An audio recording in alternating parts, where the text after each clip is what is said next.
You don't have a discipline problem. You don't have a motivation problem. You have a programming problem. And today we're going to fix it. The way Marcus Aurelius fixed his. Most men are running software installed by other people. Your parents, your school, the culture, social media. They all wrote code into your mind, and you've been executing it on autopilot ever since. You scroll when you're bored because that's what the program does.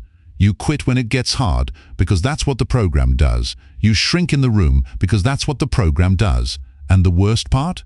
You think it's you. It's not. It's the program.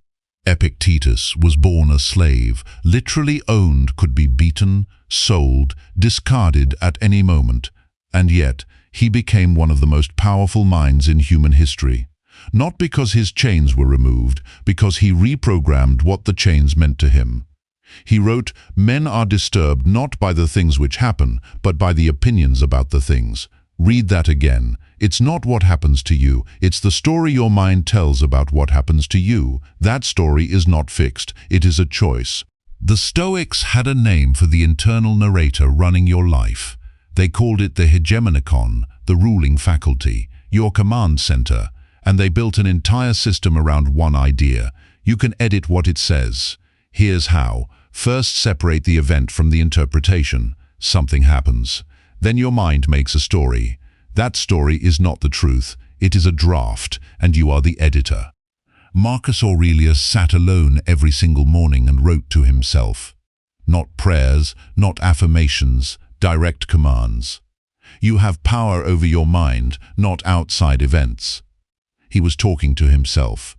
A Roman emperor reminding himself daily that his mind was a tool, not a tyrant. Practical application. Tomorrow morning, before the phone touches your hand, sit for 60 seconds. Ask yourself, what kind of man am I choosing to be today? That's not soft. That's exactly what the most powerful man in the ancient world did every morning. Second, choose discomfort before it chooses you. The Stoics called this askesis, voluntary hardship. Seneca skipped meals, slept on the floor, wore thin clothes in winter on purpose, not as punishment, as training. He wrote, "Set aside a certain number of days, during which you shall be content with the scantiest and cheapest fare, that you may know that this is not the disaster you feared." Your mind fears what it hasn't faced, so face it first, voluntarily, and the fear dies.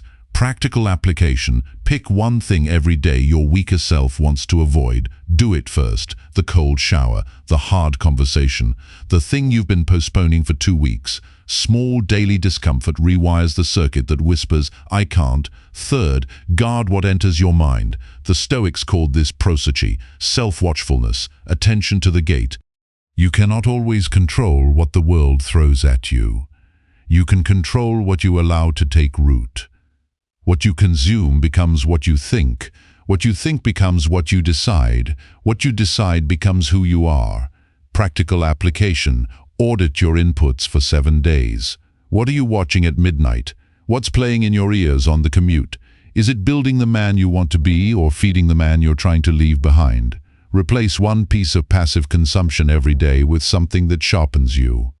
I want to tell you about a man I know, 28 years old, not lazy, not stupid, but every morning before his feet hit the floor, the phone was already in his hand. Within 30 seconds, he was anxious, comparing, scrolling, already behind. His whole day was reactions. He never chose his mind. His mind chose him. He started reading Marcus Aurelius not as philosophy, as a manual. And he started doing one thing every morning before the phone, writing one sentence. What kind of man am I choosing to be today? 3 months later, he told me, nothing in my life changed, but everything is different because the program changed.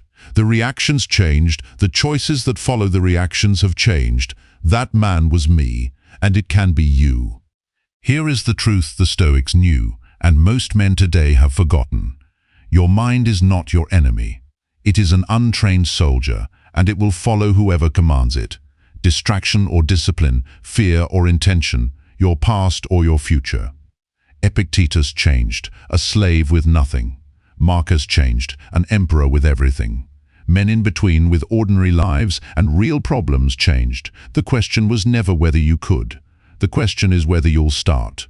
Drop a comment with one word. The single thing you're doing first tomorrow morning, not a paragraph. One word. That's the first line of your new program. Subscribe if you want more of this. No hype, no filler. Just Stoic philosophy applied to the life you're actually living. I'll see you in the next one.